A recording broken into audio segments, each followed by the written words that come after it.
պատկերում։ Այս անգամ նոր հարց ենք ներառել, ըստ ձեզ Հայաստանը պետք է ձգտի ազատագրել հայկական այն հողերը, որոնք այս պահին Հայաստանի վերահսկողության տակ չեն, թե ոչ։ Ունենք 74.3% այո պատասխան եւ այ ռեսպոնդենտներն էլ էին դա հարցնում, Տիկին Մանասյան, ընկերներ, սիրելիներս։ Չէ, խոսքը առհասարակ հայկական այն հողերի մասին է, որոնք այս պահին Հայաստանի վերահսկողության տակ չեն, մենք հատուկ էինք այդպես թողնում, որտեղ հետո կա նաև follow-up։ Եթե այո պատասխանողներին նաև հարցել ենք, թե որ հողերը, եւ հիմա ցույց կտանք։ Անշուշտ ընկերներ, ոչ մեկիդ համար երևի գաղտնիք չէ, բոլոր մեր հասարակության անդամներ եք, որ 74.3% այո շատ տպավորիչ է, բայց պնդել, որ այսպես պատասխանողները ունեն պատրաստակամություն, նախանձախնդրություն, իրենց հասարակական, ընտանեկան, քաղաքական կյանքը այս օրակարգի շուրջը բնականաբար չէ։ Այստեղ ինչն է կարևոր։ Մենք այստեղ չափել ենք ոչ թե մարդկանց պատրաստակամությունը, դա չափում է զինկոմիսարիատը այս դեպքում։ Մենք այստեղ չափել ենք, թե որն են մարդիկ համարում ճիշտ, ճակերտավոր ասենք, ճիշտ նարատիվ։ Այսինքն որն է տիրավ, ինչա պետք ասել, մոտավորապես։ Իսկ այդպես չափել ենք, թե քանի տոկոսն է համարում, որ պետք է ասել այո։ Անշուշտ սա չի նշանակում, որ բոլորը ովքեր ասել են այո, այդպես են ասել, որովհետև գիտեն, որ ճիշտ է դա։ Ասենք դա կոչվում է հասարակական ցանկալիության աղճատում, social desirability bias, երբ որ դու ուզում ես ասել են, որը ըստ քեզ ճիշտն է։ Բնականաբար այո ասողների մեջ եղել նաև համոզված գաղափարականացված մարդիկ, բայց ոչ նա ենք չափել, ոչ նա, այլ չափել ենք, թե քանի տոկոսն է համարում, որ ճիշտ պատասխանը սա է։ Հաջորդ հարցը արդեն, թե ովքեր որ ասել են այո, եթե ասել են ոչ, անցել ենք առաջ։ Այո ասողներին հարցրել ենք, ըստ ձեզ որ հողերը։ Եվ թույլ ենք տվել, որ բազմակի պատասխանատարբերակներ լինեն, եթե նկատեք Տիկին Մանասյան տոկոսները 100-ը անցնում են, որովհետև այո բազմակի պատասխանատարբերակներ են եղել, մարդկանց չենք սահմանափակել։ Այսինքն կարող էին նաև ինչ ուզել թվարկել։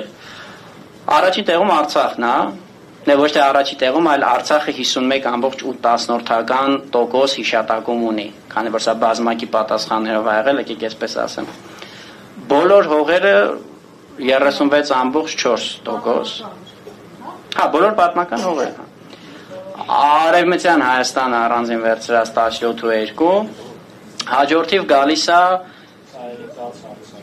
բաց հարց ու այս դեպքում բազմակի պատասխաններով։ 14.5%-ը խոսել է, այսպես ասած, ՀՀ ինքնիշխան տարածք, որ ասում են, մենք դա այստեղ ներկայացել ենք նախկին ՀԽՍՀ տարածք, որտեղ դրա մասին է խոսքը, այլապես զուտ դե յուրե 1989 թվականի դեկտեմբերի 1-ի վերամիավորման որոշմամբ Արցախի տարածքն է ՀՀ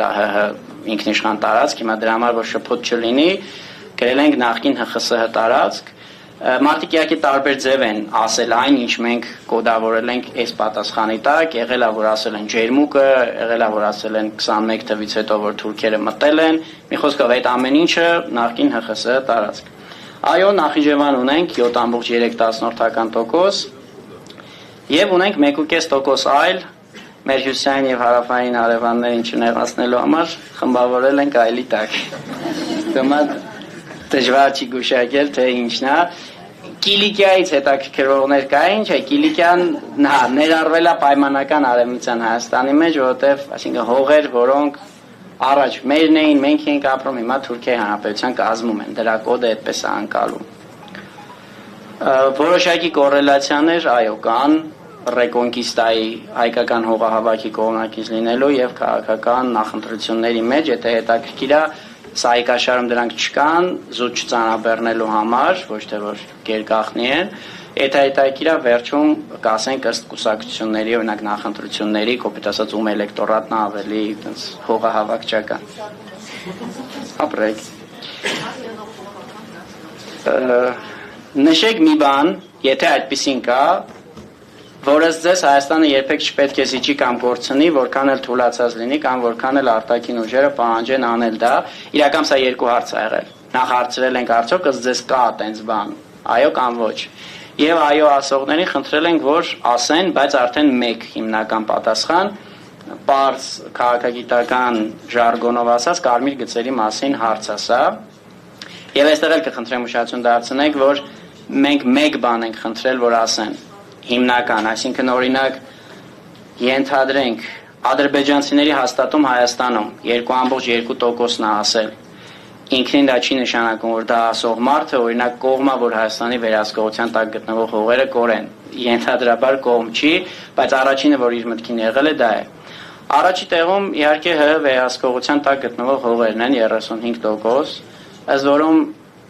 տարբեր ընդհանուր, այսինքն ընդհանուր էլի մեր երկրի վիճակի հետ կապված ցավալի տարբերակներ են լինում։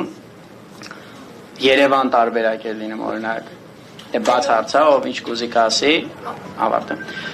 Լինում օրինակ ասում են Երևանը չպետք է չի, ինչքան թուլացած լինի, դե բնականաբար դա կոդավորվում էր որպես ՀՀ վերահսկողության տակ գտնվող հող, Սևան էին ասում եւ այլն։ Անկլավներ նախկին։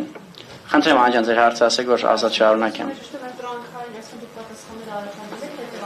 Չէ, բաց հարց է դա ասում։ Երբ ասում եմ բաց հարց, ուրեմն տարբերակ չկա։ Հաջորդ տեղում անկախություն ինքնիշխանությունն է, այստեղ նույնպես սահմանափակում ունենք, մենք չենք կարող հասկանալ, թե մարդու գլխում ինչ է այդ պատասխանի տակ։ Նկատի ունի օրինակ, որ Հայաստանը մոտակայքրյա ռազմաբազա չլինի, թե նկատի ունի, որ գոնե Հայաստանը պես ՄԱԿ-ի անդամ մնա, ինքնիշխանության տակ ինչ նկատի ունի, որ ընկալում է այդ բառի, սա այս դեպքում հնարավոր չի չափել, բայց ինքը երկրորդ տեղում է 25.1%-ով։ Ազգային պահանջատիրություն, ինքնություն, Մասիսար, մեր տեսակը, մեր նամուսը, թասիբը 16.4%,